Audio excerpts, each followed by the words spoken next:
Apa itu komputasi bergerak atau mobile computing, yaitu teknologi yang memungkinkan seseorang untuk menggunakan komputer atau perangkat digital di mana saja, kapan saja, dan tanpa harus terikat dengan suatu tempat. Jadi itu bisa dibawa kemana-mana aja teman-teman.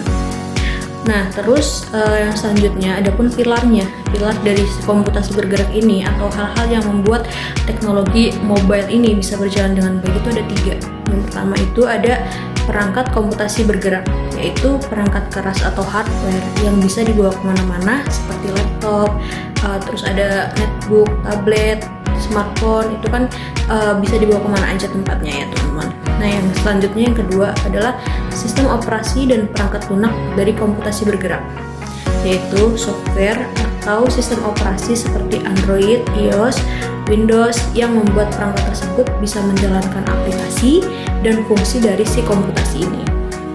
Yang ketiga itu ada jaringan nirkabel, yaitu jaringan tanpa kabel, misalnya seperti WiFi, Bluetooth, jaringan seluler, maupun si 4G si 5G yang memungkinkan perangkat mobile terhubung ke internet dan saling berkomunikasi tanpa perlu kabel yang terlihat secara fisik.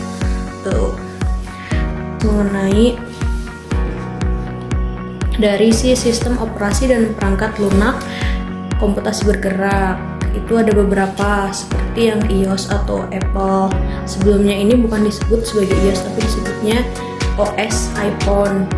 Ini digunakan pada iPhone, terus kayak digunakan lagi di iPod Touch dan produk iPad. Ciri khasnya dari perangkat ini adalah layar sentuh, jadi itu cukup digeser aja layarnya. Terus yang kedua itu ada Windows Mobile OS. Nah, OS dari raksasa perangkat lunak Microsoft, OS Windows Mobile memegang market share di Amerika, namun terus kehilangan pasar secara global yang pindah ke platform yang lebih baru lagi. Nah yang ketiga ini yang sering kita dengar adalah Android OS atau Google. Ada jaringan nirkabel.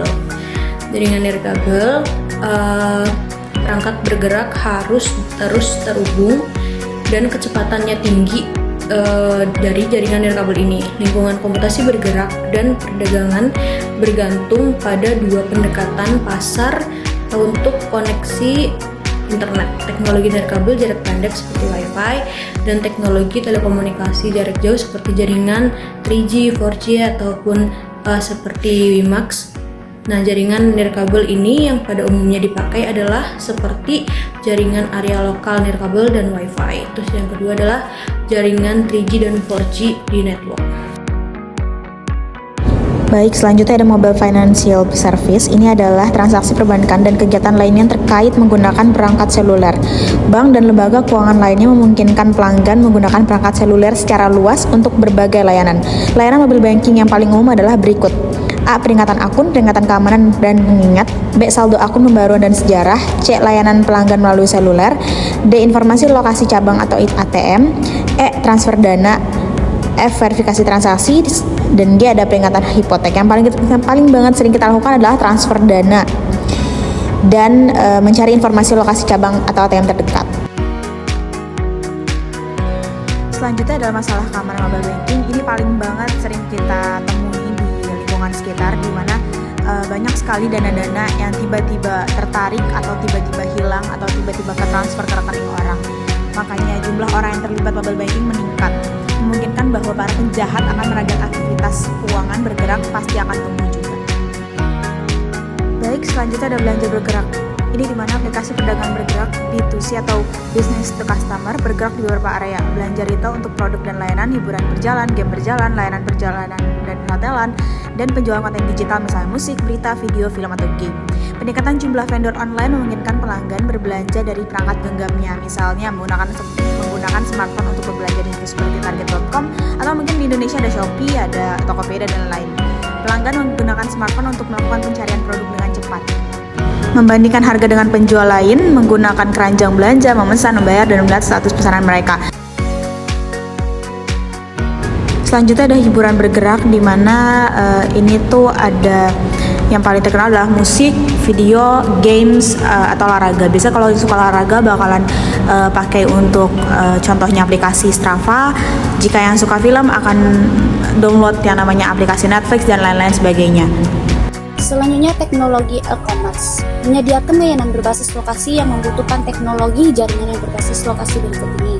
Yang pertama yaitu Precision Determining Equipment, yaitu peralatan ini mampu mengidentifikasi perangkat bergerak baik melalui GPS, Mobile Position Center.